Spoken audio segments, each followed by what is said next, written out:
across the road.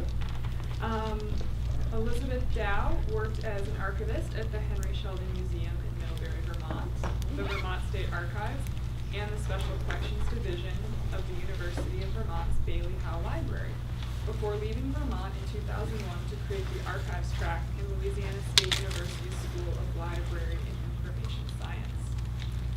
She retired in 2014 and moved back to Hardwick, Vermont. She is the author of numerous titles, including most recently, Archivists, Collectors, Dealers, and Replevin, Case Studies on Private Ownership of Public Documents. I should say most recently, other than the book and question tonight. How do we interact? Lucinda Cockrell has worked professionally for more than 30 years in the museum archives and the public history field. She has degrees in historic preservation and museum education and is a certified archivist. Throughout her career, she has had positions at the James K. Polk Ancestral Home, the American Revolution Museum at Yorktown, Virginia, and the Center for Popular Music at Middle Tennessee State University. And she now lives in Lincoln, Vermont, as do I, where she volunteers in local museums and libraries and serves on boards, collects ephemera, and helps friends weed their attics. So, archives are very near and dear to my heart. I know everyone's really interested in tonight's program, so please join me in welcoming Elizabeth and Lucinda.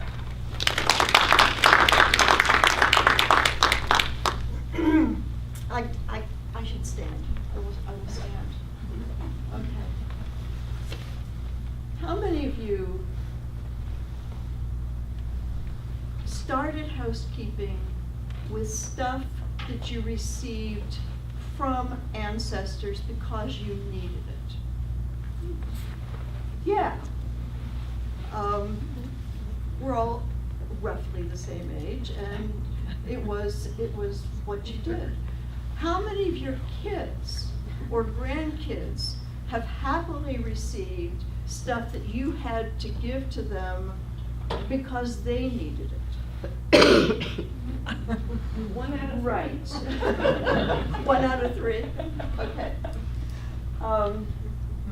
This is a very common pattern these days, that until post-World War consumer boom started, household goods were relatively scarce.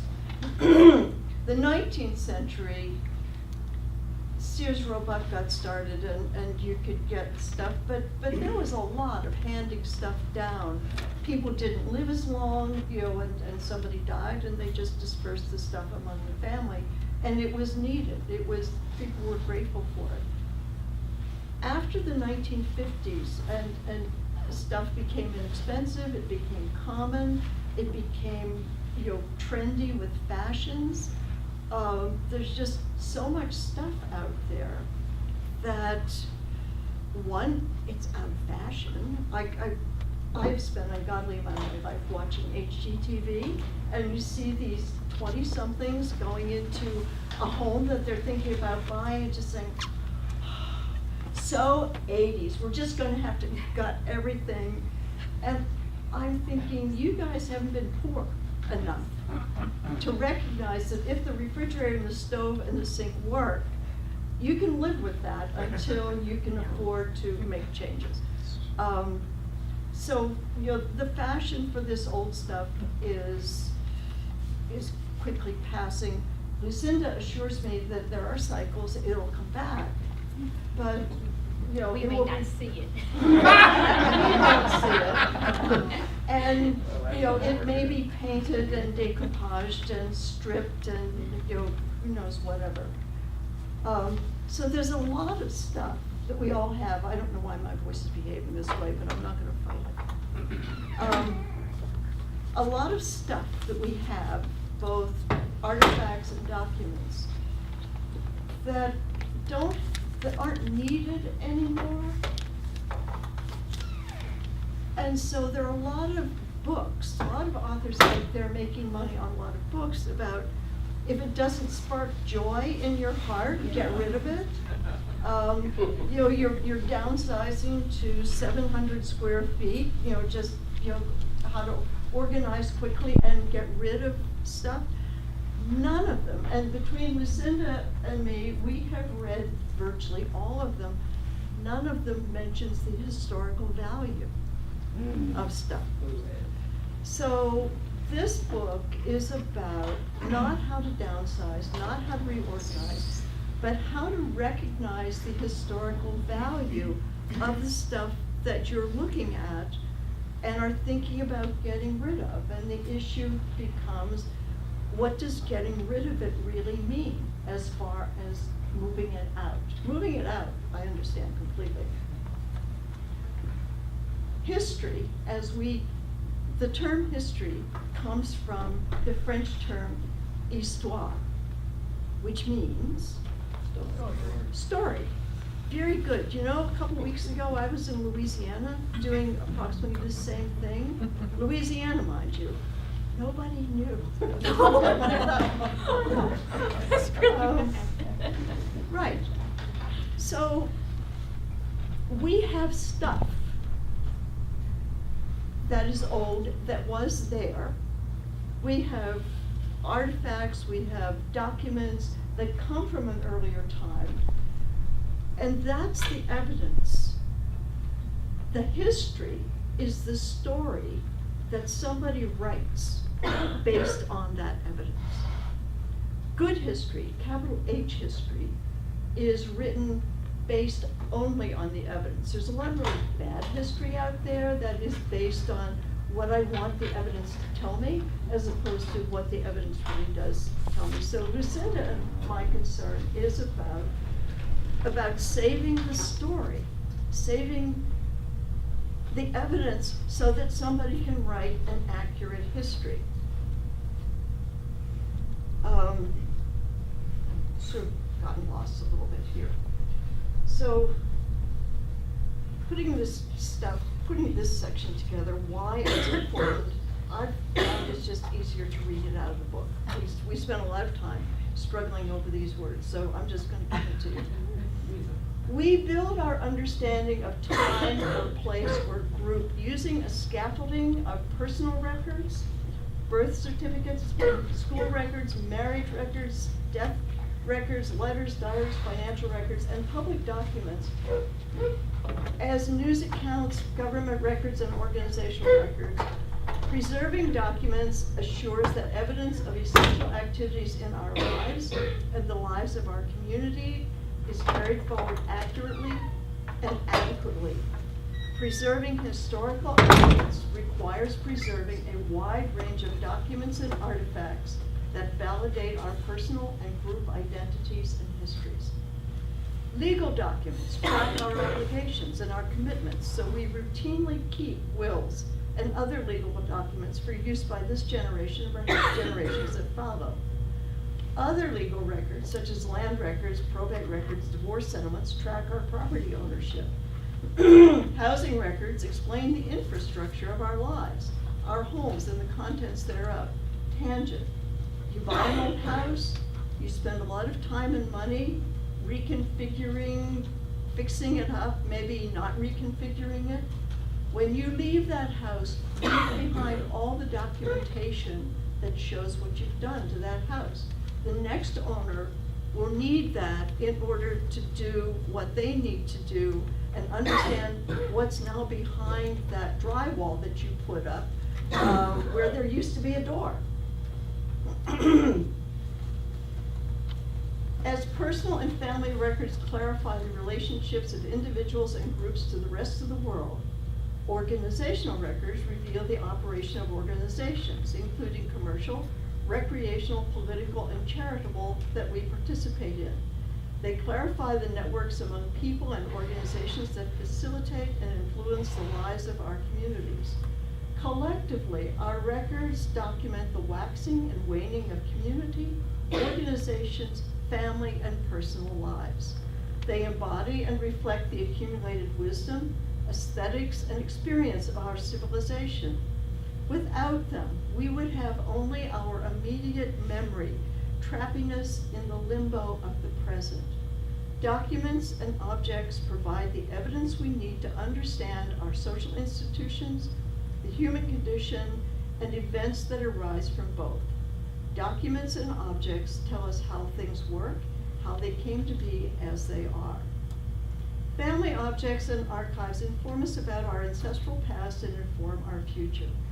They survive as palpable evidence of the past, and they can help us avoid following into the trap of nostalgia. Personal stories often make the most compelling history. Consider the difference between a movie version of the settling of a frontier compared to the letters, diaries, and objects that were actually created during that settling. Objects and archives reveal the difference between the myth and the reality of the growth and melding, or not melding, of the people and cultures that created the United States. Family collections enlighten our understanding of the past. They have important lessons to impart to the wider world. Every family has items that tell the story of what is important to and about a family. However, over time, their significance in the family may dwindle. A cache of letters from the old country may have a lot of meaning as long as family members remember the writers and the language that they wrote in. After the memories of the people, after the ability to read the language disappears, the ties to the correspondence within the family circle may dwindle to nothing, but its significance to the larger history of the community will not dwindle.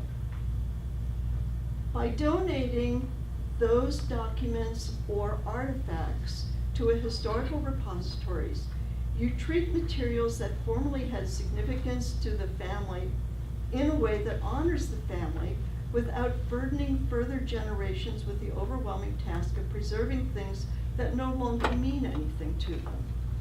But caveat, even when something has no historical significance, it may have sentimental value, although many things have both.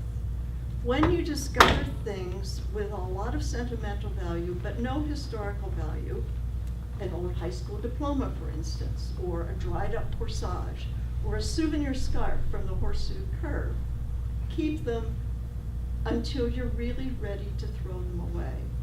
Never throw away or give away anything until you're emotionally ready to do so, because once it's gone, probably forever.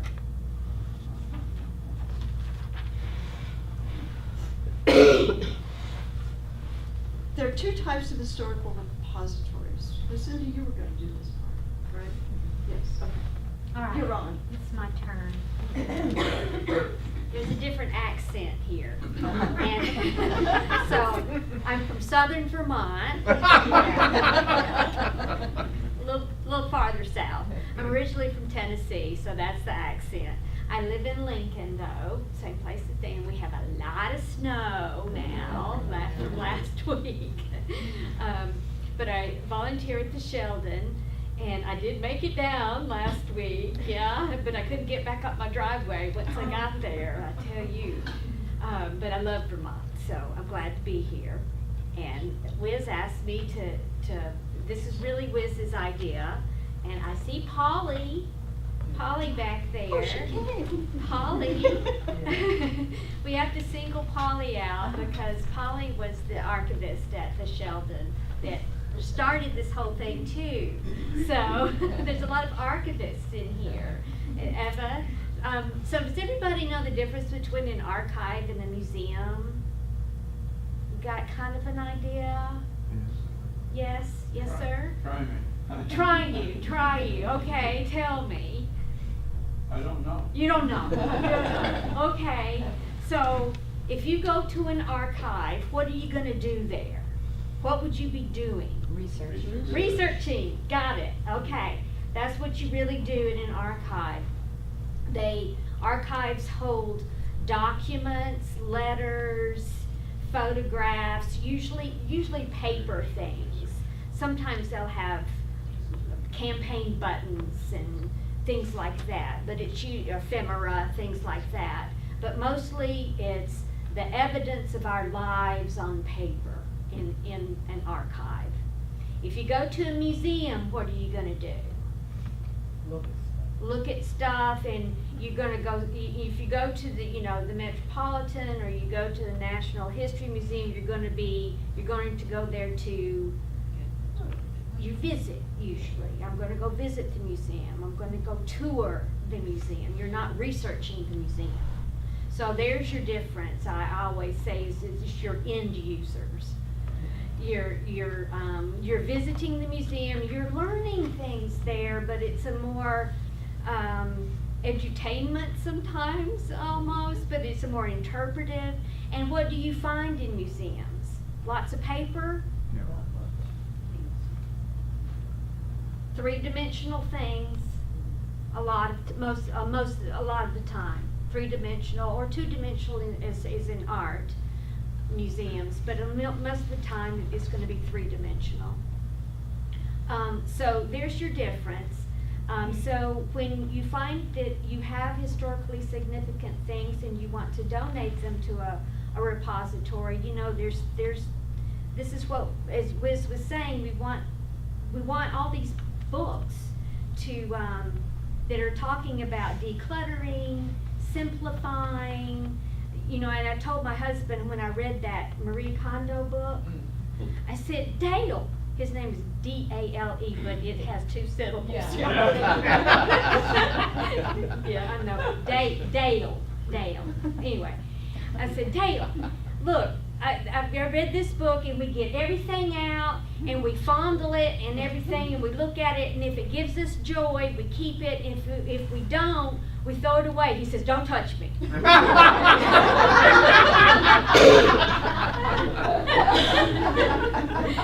I just went to Tennessee to give this talk, and I told them that. Most people know him there. And they went, yeah, that's right. He'd say that. So, but she never, I mean, they just don't ever talk about, you know, there's things that are important to your legacy, to your family history, but also to the legacy of your town, your community, and the greater world.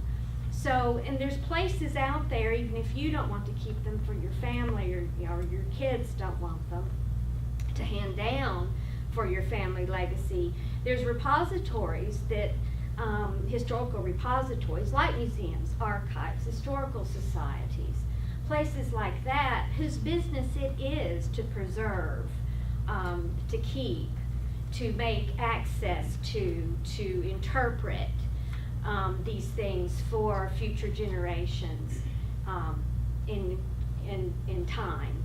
So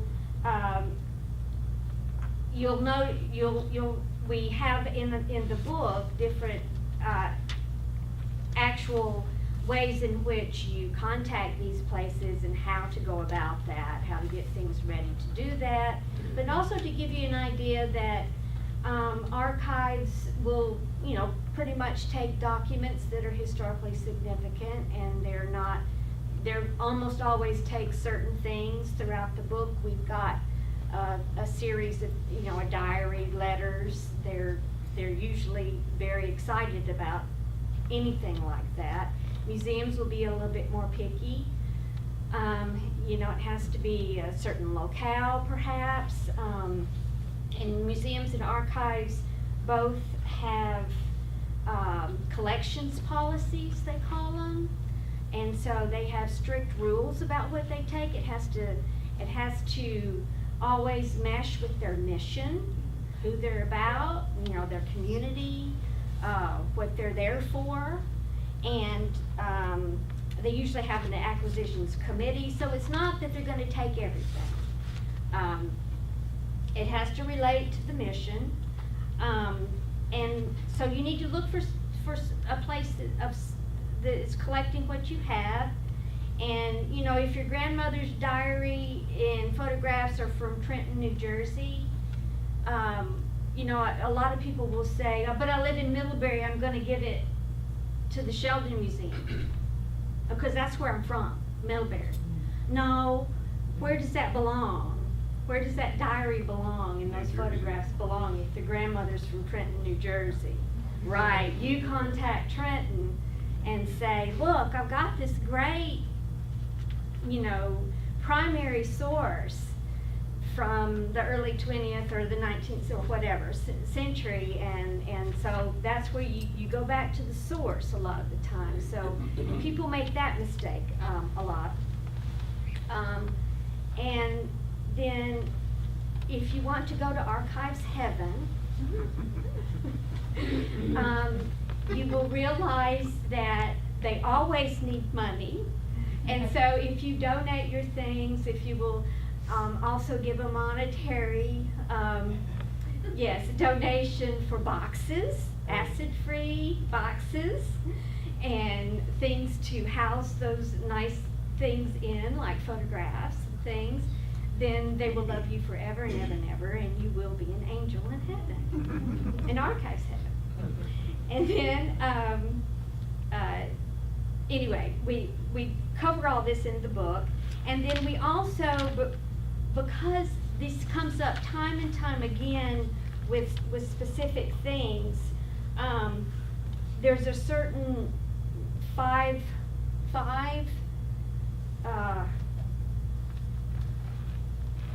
acronym. There's collective qualities of things that come up over and over again.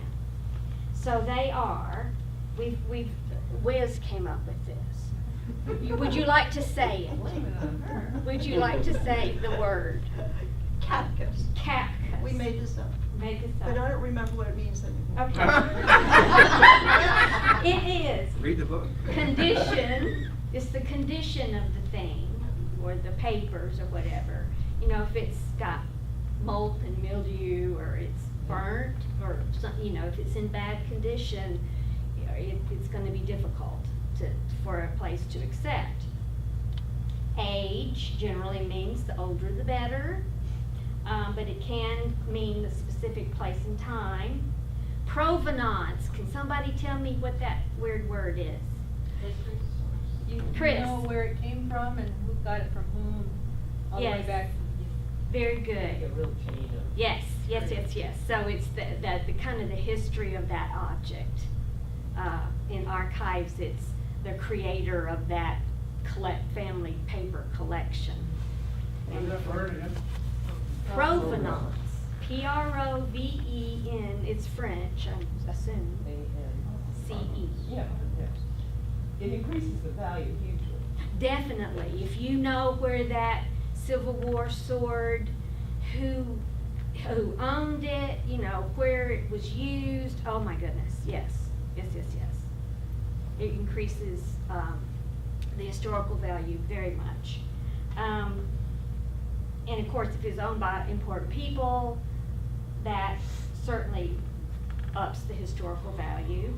Completeness, that of course. Right. If you've got 3 pieces of Haviland china out of a set of 56, probably not worth much. The whole 56 collection is going to be more interesting, but even so, don't bet money on it, because there's a lot of Haviland china out there.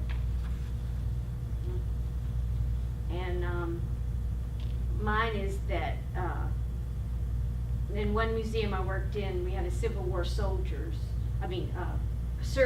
kit, but it was missing the bone saw. And it was a big thing to be missing. Because it's all, if anybody, how many of you are Civil War buffs here? Well, there was a lot of amputations during the Civil War, and so, we made up all kinds of stories. Well, it just got broken, it was used so much, or whatever, but it was not complete, and it really wasn't, as historically significant as it could have been if it had that bone saw in it. It had all the other awful looking things, but it was missing that big, scary looking thing. So the completeness matters, and the last part of CAPCUS, the AS part, is available space at the repository, and this is something that even libraries have a little problem with, big problem sometimes, and that brings me back to our 2 words that I wanted to say, attic and weeding. We use attic as being to entail your basement, garage, closet. You know, we just use it as the attic, meaning the place where you have, or your mother or your grandmother, wherever, whatever place you need to clean out. And then the weeding part is sort of a professional term that librarians and archivists use, but it comes from gardening. So what do you do when you weed? Pull stuff up, The good get rid of stuff. it. There you go. You keep the good, pull it up, pull out the bad stuff and then get rid of it, so that you can keep the good stuff and it looks real good and you feel real good and you have joy and you spark all that joy and you get rid of all that. But you always remember about the historical significance is what we're getting at. Okay, now we go to the rules. Yes, ma'am? We have rules. If you're inclined to take notes, this is where you should take notes. And we is what entity? We have. We, Wiz and I wrote this book. Okay. And what's the name of the book? How to weed your attic. Okay. Getting rid of junk without destroying history. Okay. So So do the rules or shall I? why don't you do the rules? Okay. So these are the rules for making decisions. When you're looking at stuff and you want to know, might this have some historical value? These are the 5 rules that we brought this down to. And actually, Polly Darnell and I came up with 4 out of the 5, sitting at the Sheldon Museum, approximately 1989.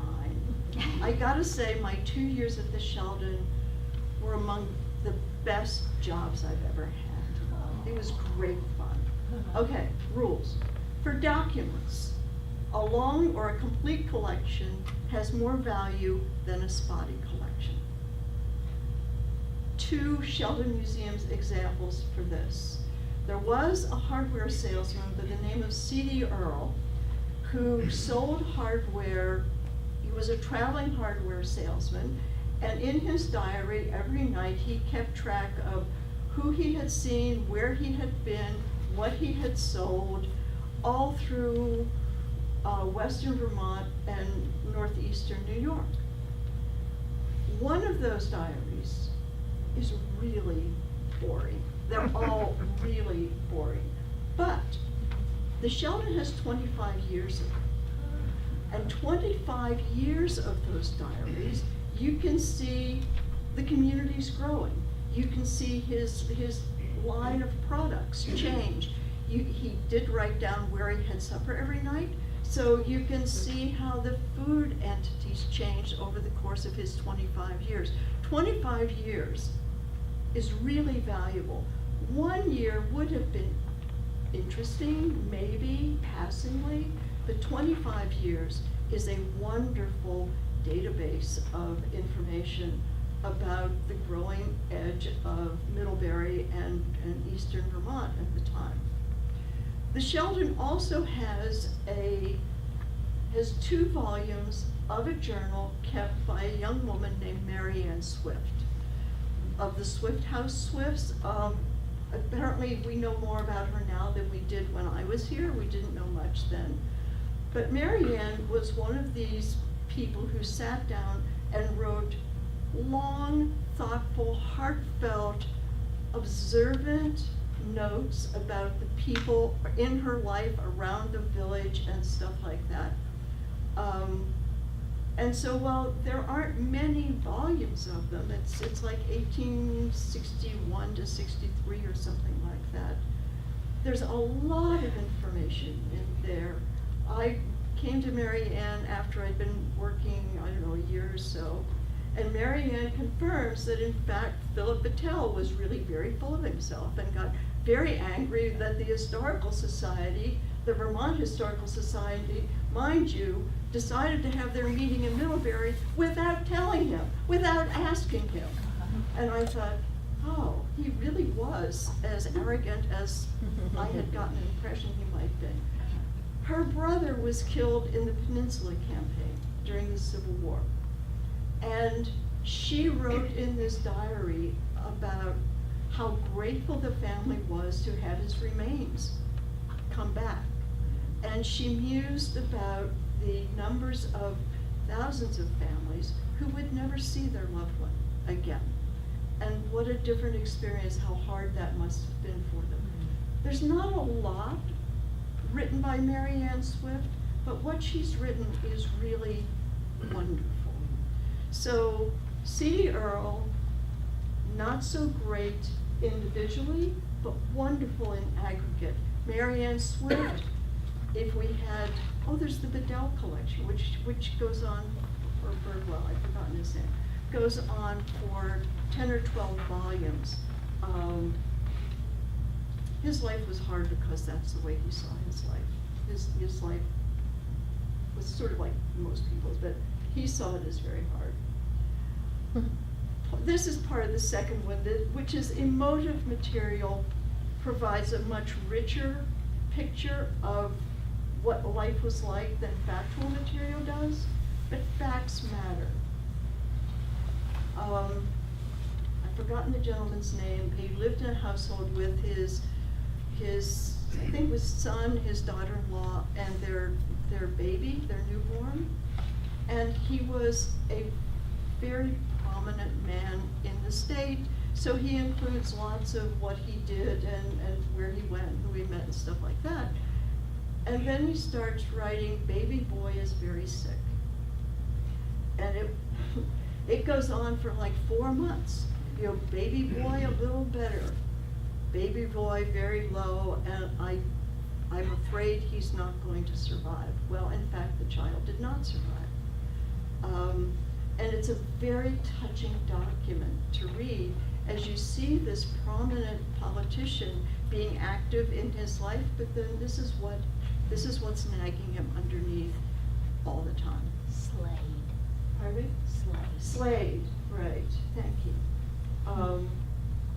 He never says what's wrong with the baby. He never says what his name is. He doesn't have to. He knows what it is. Anybody who's going to be reading this is. So there's a lot of information that you need to research if you're going to be using diaries. But diaries kept like that are brilliant sources. Third rule, something that's unique usually has more value than something that's mass-produced, but not always.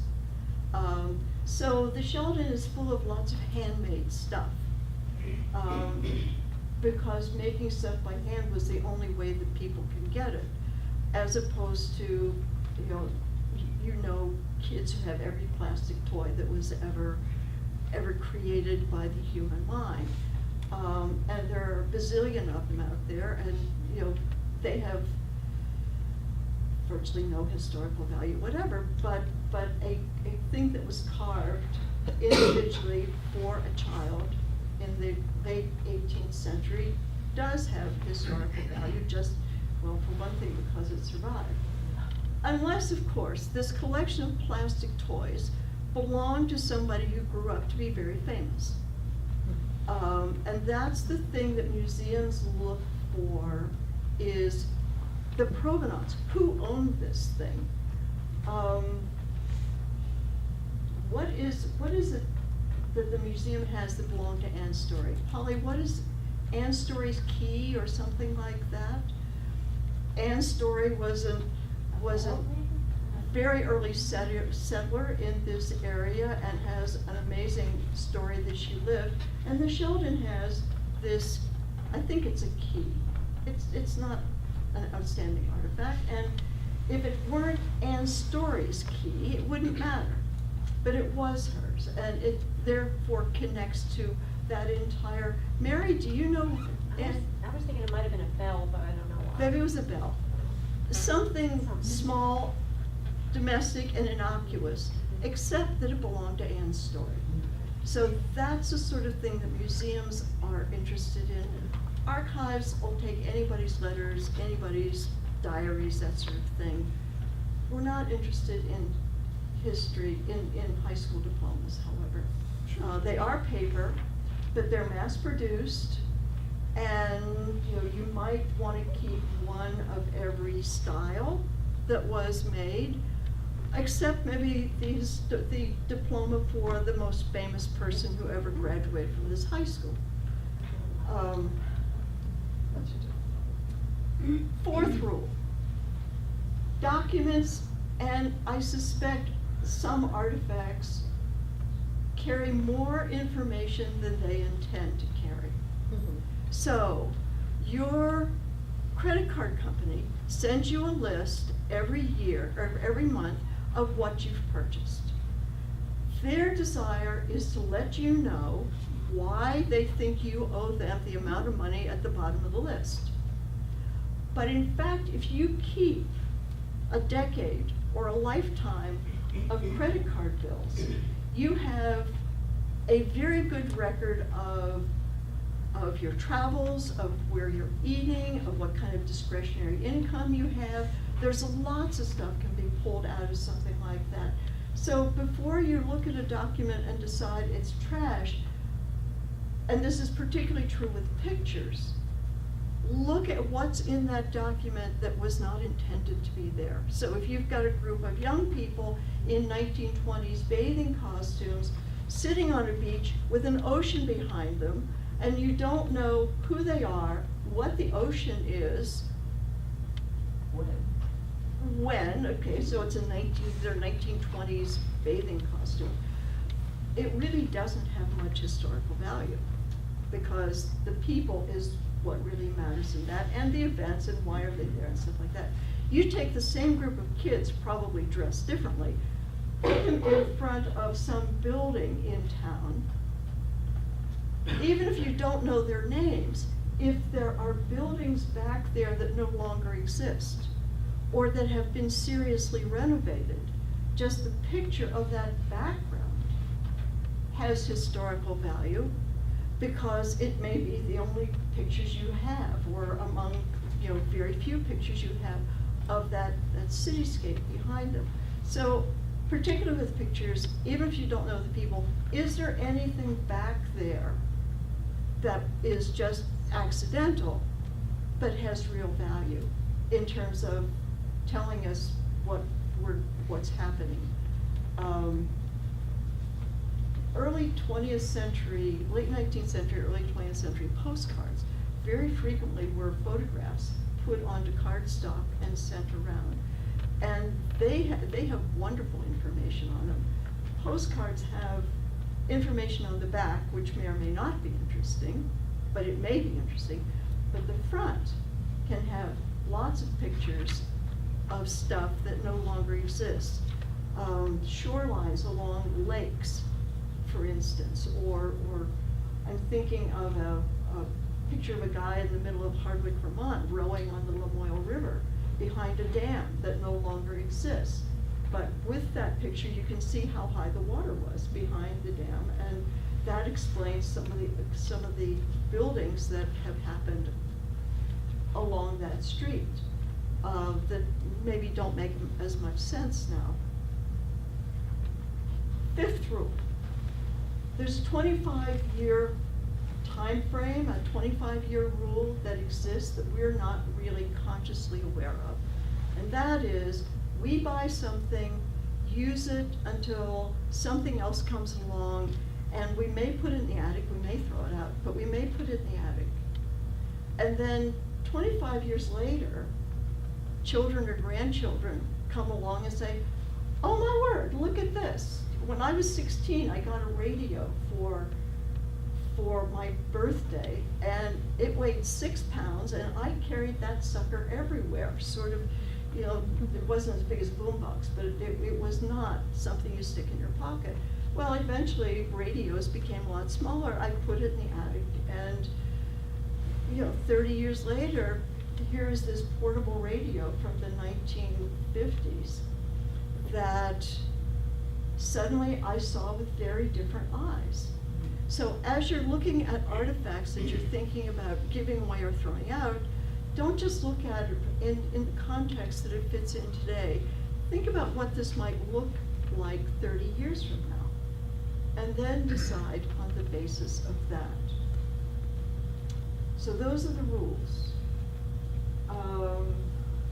And we've got time, Have you got any questions, anything you'd like to ask about? Yes, ma'am? Yeah, is it important for one person's archives to be all in the same place?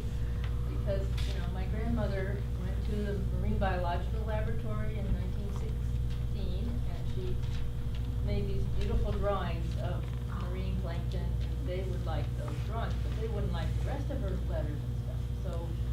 what- It is preferable if everything is all in one place. If nothing else, for the sake of the historian who has to research it. But also, your grandmother was a much fuller person than just those images. So offer them copies, but keep her stuff together. Ernest Hemingway's papers are scattered over 75 repositories Oh, in this country. Ernest Hemingway's papers are scattered in 75 repositories, including Middlebury College, that has papers that document his parents', I think, courtship, and has a little bit of his stuff.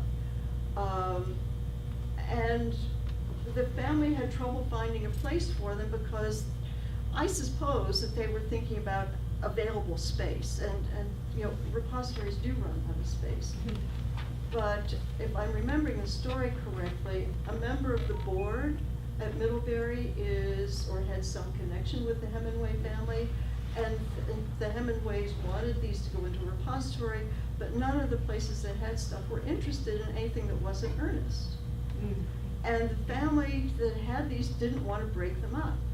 And so somehow, somebody spoke to somebody, and they're up at Middlebury College, which means it's just one more repository that the researcher is going to have to go to in order to do Hemingway research.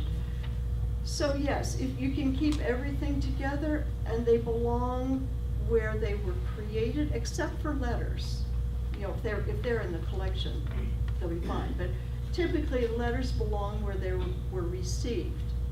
So if you're researching the gold rush, check Eastern repositories for letters from people who were in California or Alaska and sending letters back home. I mean, it's not, all the story is not going to be in Alaska or California. Other questions? Good question. Thank you. I'm sorry to ask, but what's the short version of rule number 1? Rule number 1, see if I can find it. For documents, a long and complete collection is better, has more value than a spotty collection. Documents. For documents, and that is true for artifacts too, but a lot of artifacts only come by the one. That you don't have large collections for footstools. To what extent should the donor be the one deciding what gives? I mean, if you have a large archive from a relative, would you just say to the Historical Society, please take the whole thing and go through it and keep what you want, or would you do that first? Number one, that it may be that there is stuff in there that the repository doesn't want, but they would like to be the ones who make that decision because they know what else they have. A year or so ago, 2 years ago, the Hardwick Gazette was sold to a new guy. And it just happened that I went in on a Thursday and he said, oh, on Saturday, Perry Brothers are coming in with their dumpsters and they're gonna clean out the second floor so that my wife and I can live there. Would the Historical Society be interested in anything that's up there? Sure, Ray. Well, follow me. We went up and there was this entire second floor that was full of paper. And it was on the third floor too, but they weren't going to be clearing out the third floor. And he said, you've got till Saturday morning. So I went in at 9 o'clock Friday and spent the entire day going through and making decisions about what we wanted to keep, knowing that when I got back to the Historical Society and was actually processing these, which is what I'm doing now, I would be throwing away some things. So pack rats we may be, but we're purposeful pack rats that I made on the spot. I said, no, I'm not gonna take annual reports from any towns outside Hardwick. That's not our mission. I'm not gonna keep, there was an entire room of business records. You could do the whole business history of the Hardwick Gazette for the last 40 years. But who's going to? Nobody. So I just walked past those. But there were reporters' notebooks. There were reporters, not these. I took a look at those. No names, no dates, I mean, the reporter knew what was in there that I didn't have to. And 30 years later, they were pretty worthless. But they collected folders of, this is about water quality, this is about school, this is about whatever, and those are gold. Those are wonderful insights into this world at that time. I spent a lot of time thinking, who else would have this? This state report on whatever. Well, State Archives is gonna have that. I don't need to collect that. Who's gonna have, State Library's gonna have that. I don't need to collect that. It's worth collecting, but I don't need to be the one that does it. So yes, if you've got family stuff and you've got a repository that will take it, they want to know, and we go into this in fairly detailed stuff in the book. They want to know everything you can tell them about the people that created these papers, but they want to be the one that decides, well, this is worth keeping, but that is not. Other questions? You alluded to copying. In the digital age, that's something we all think about. What if I just copy this stuff digitally and then throw away the originals? Oh, see, that's what I was expecting to hear. But you'd be surprised how many people do that, I know. making maybe poor decisions about what's worth keeping in the original and whether a copy is worth anything at all. Digitizing, copying is brilliant for dissemination, for sharing. And if you've got a big family and everybody wants a picture, obviously the thing to do is to copy this stuff and disseminate it that way and give the originals to a repository so that the originals are there. Have you ever lost a file because your hard drive died? Yeah. Yes, I'm sure all of us have had that unfortunate event. That's the problem with digital. The third book that I wrote was about electronic records in small repositories. It's the hardest work I ever did. I spent 4 years researching that thing. And I came away from it saying, for dissemination, digitization is brilliant. For preservation, it's a disaster. That copy stuff to share it. These people want a copy of these. Give them a good color copy, let them print it out and let them work from that. But they don't need to have the originals for their purposes. But the original stuff, never destroy the original, because paper, we know, you put it in acid-free boxes, you put it in the dark and you keep it a little cool, and it'll go on for hundreds of years. We know that. 100 years from now, you can pick up a CD and wonder what's on it, but unless you have the machine that can read it, 100 years from now, what's the probability of that? It's gone. So even if stuff starts out digitally, if this is a picture you really want to have 30 years from now, what's on that? Do you have a drive that will run? No. No? This was my show and tell bag. This is, yes, I was given all this by, yes. And then there's this that I was given. Oh, Yeah. But what's on there, unless you've got the equipment? So when at all possible, the conservative thing is put it on paper, put it in acid-free storage, put it in the dark, and keep it cool. If you want to display this stuff, get a really good copy and put it up there. You know, that you don't need the artifact to enjoy the contents. But that, unless you digitize that, and once you digitize, then you've got to keep migrating it. As the platforms change, you have to keep moving it along, because machines go out of date, you know, and stuff just isn't gonna last. Great question, thank you. You mentioned repositories lacking space, and I think this is just a huge concern as we get older and older, and more people are giving gifts, and they're all going to run out of space. Then they have the problem of perhaps deaccessioning or, you know, expansion. You can only do. What do you see in the future for all of us giving our important things? You know, the Vermont Historical Society is holding a workshop at the end of April on this very topic. I frankly have spent so much time cataloging the stuff that I found in the Hardwick Historical Society. I have not given it a lot of thought, but clearly, there was an article in the New York Times a week or so ago, maybe a couple weeks ago, about art museums. Mm-hmm. You know, Yes. that have got these massive collections, and they show maybe 5% of them, and they just, you know, we continue to build and build and build.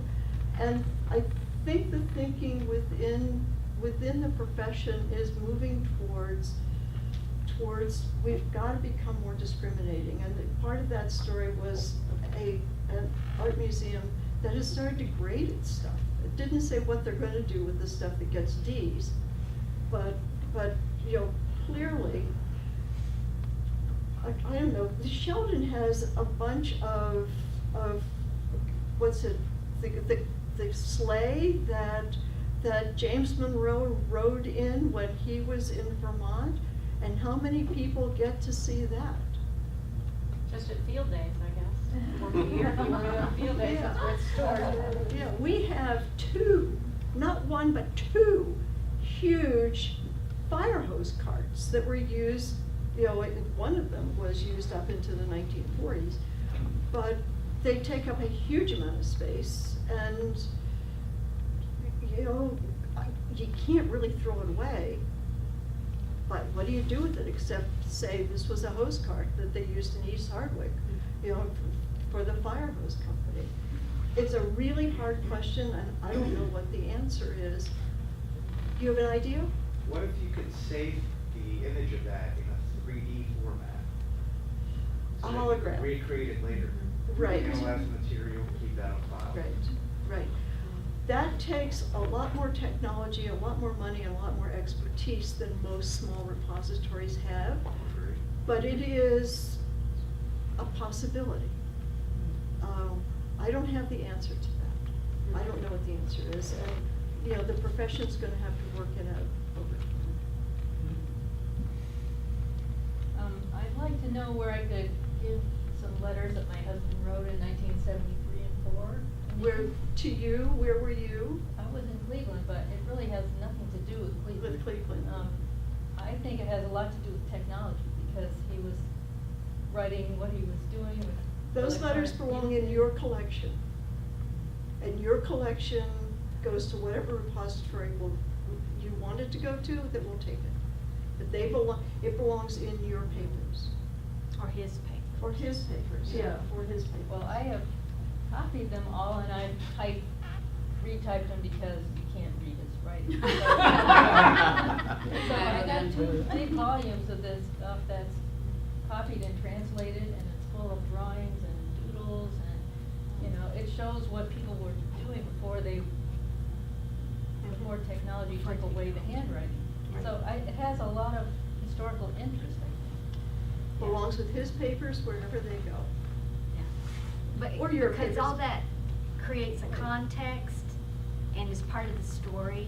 And if you take it out, Yeah. you don't have that aggregate, you don't have that whole, that's part of the whole archive system, and the processing and keeping the things together is, you lose that continuity and the cohesiveness. But you said letters belong in the place where they Oh. were received, not No, with you the did. person's You did. stuff, the rest of their stuff.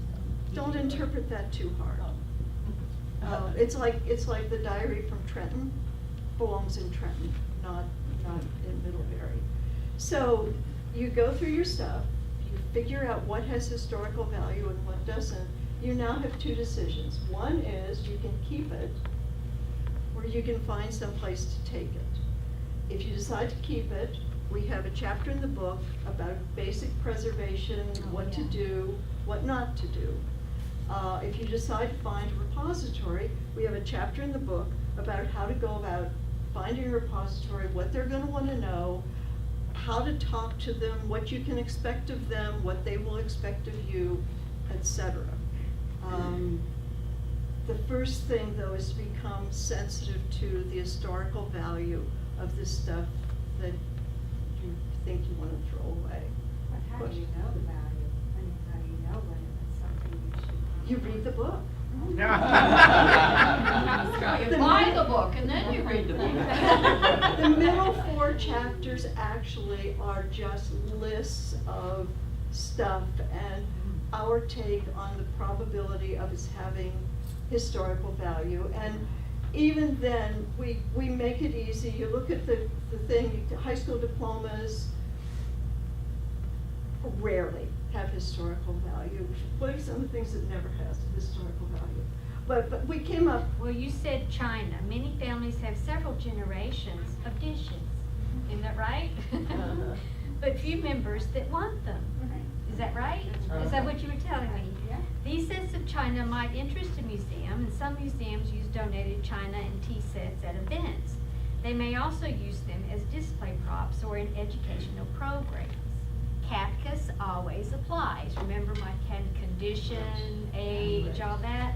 So we have a maybe by those. So they're iffy.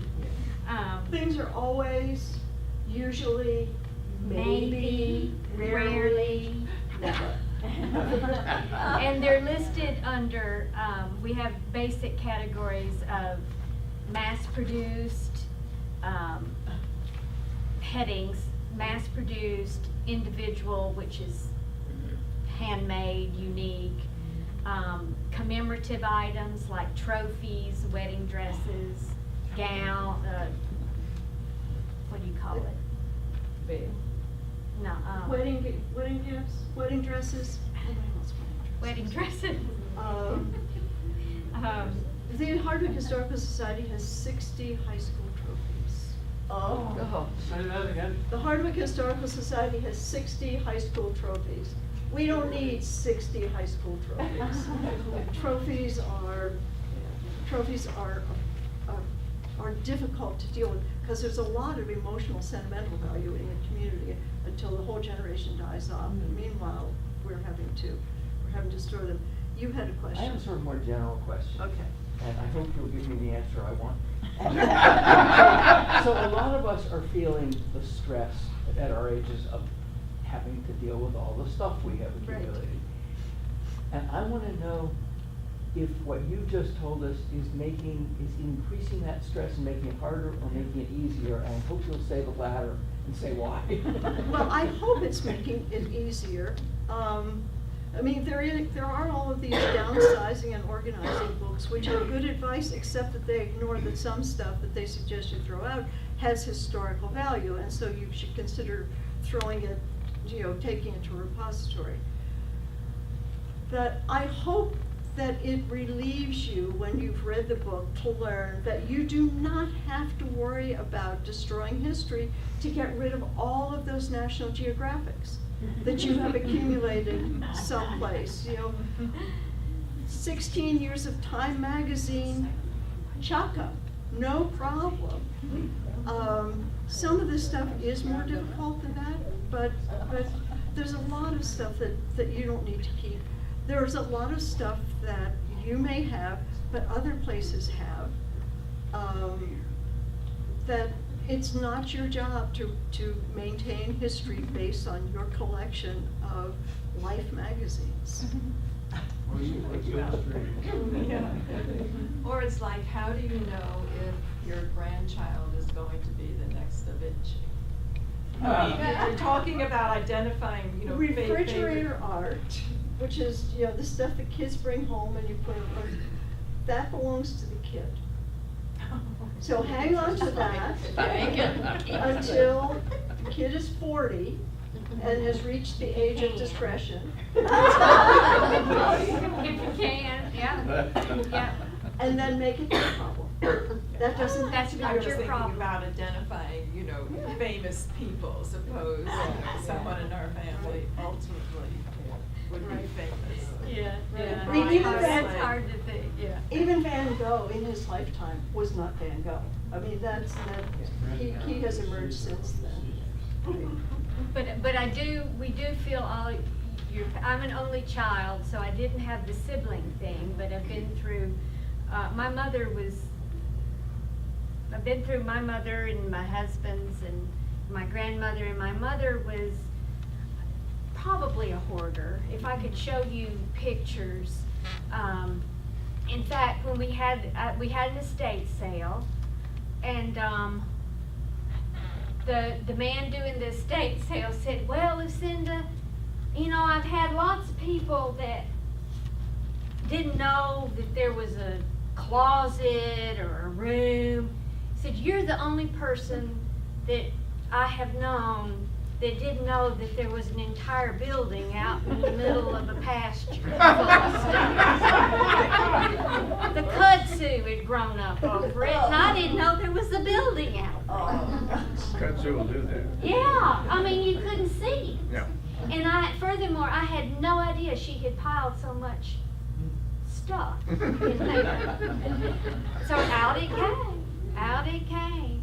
And, yeah, I mean, it can be done.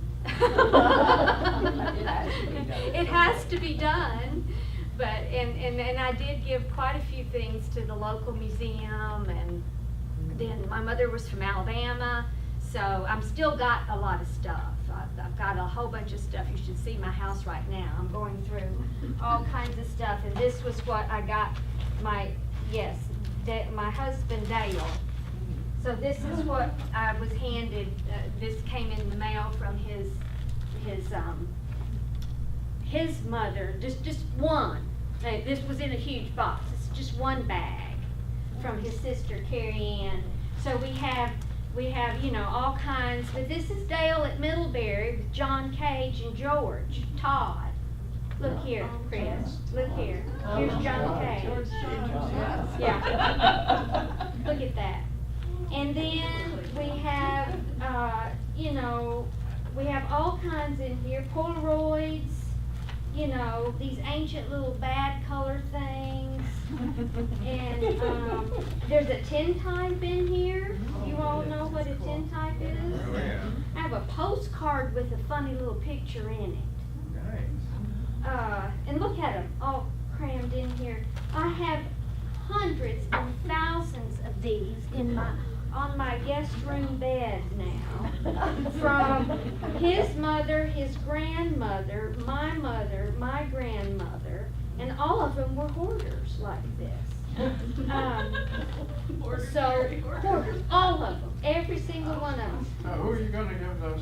Scrapbook. These are going to get, you know, put in different kinds of. First of all, I got to make sure these aren't duplicates, because I've got triplicates of a lot of things. I've found out. So I got to make sure that, and then I'm going to put them in you know, the right kind of, you know, thing for them.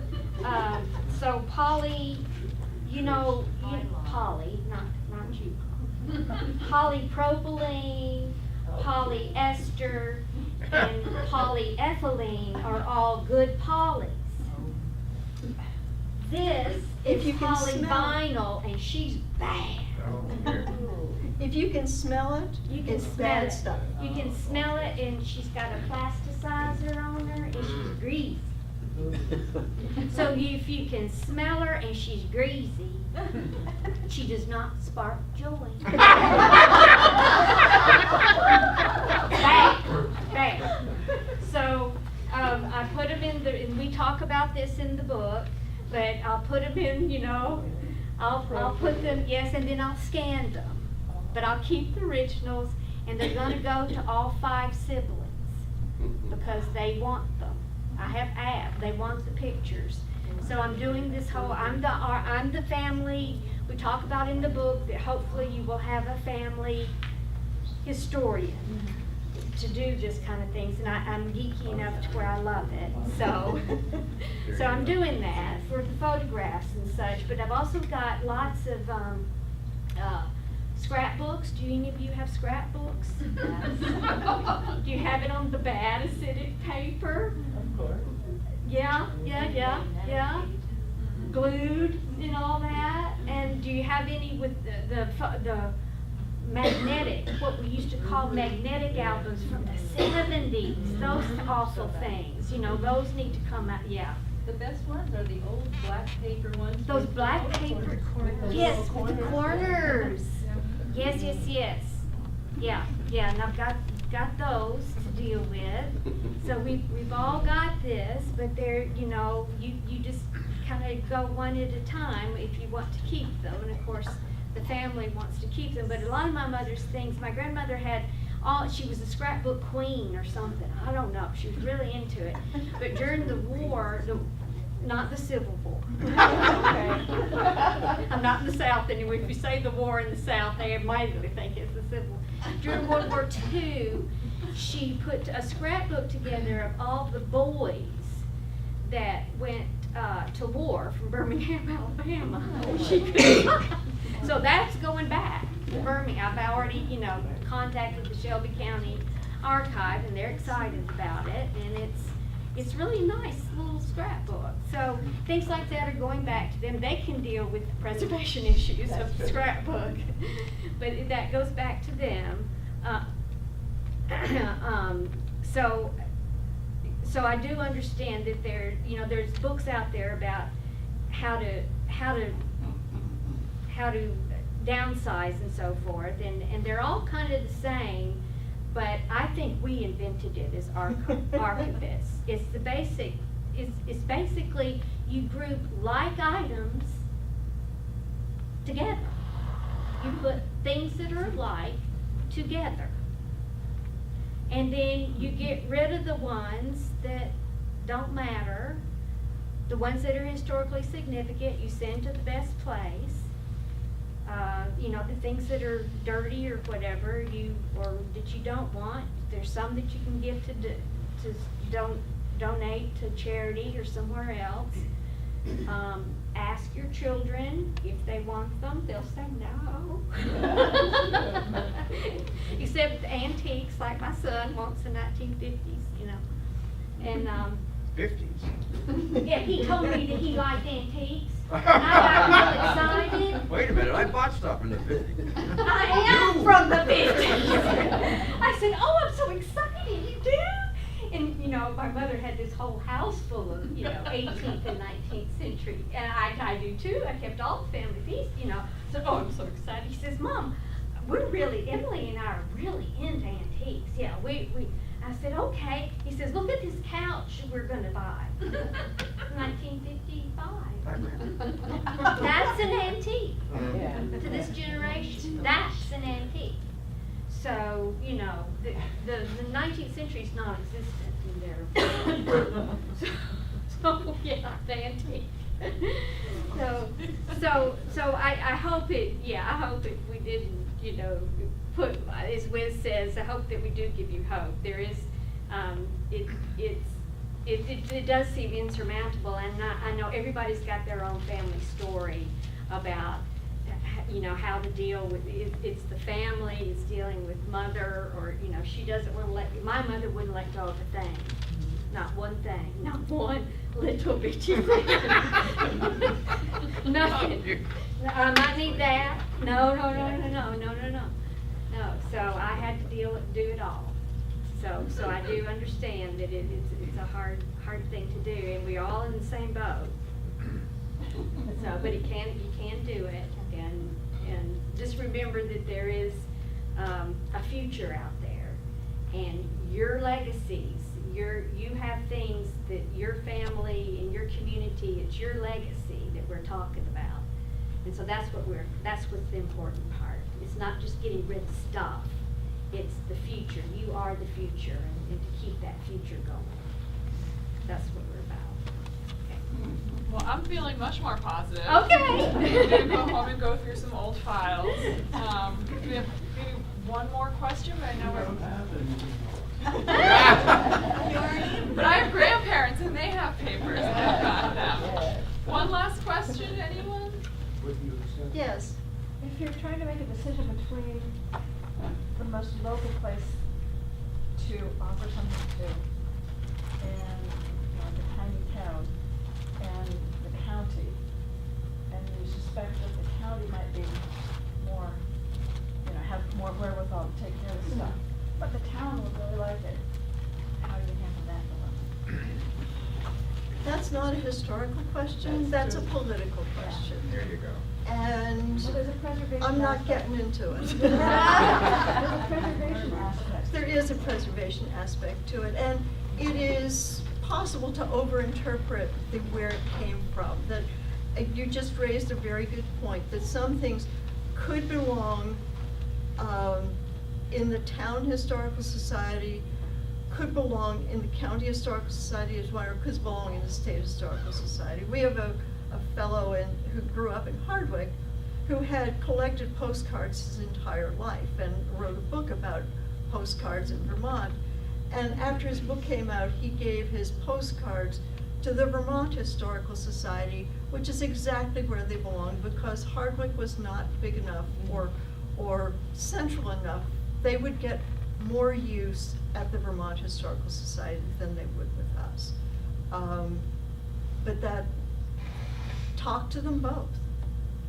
And among you can come up with the right decision. But that's a very good point. Thank you for raising it. All right, well, thank you everyone for coming, and thank you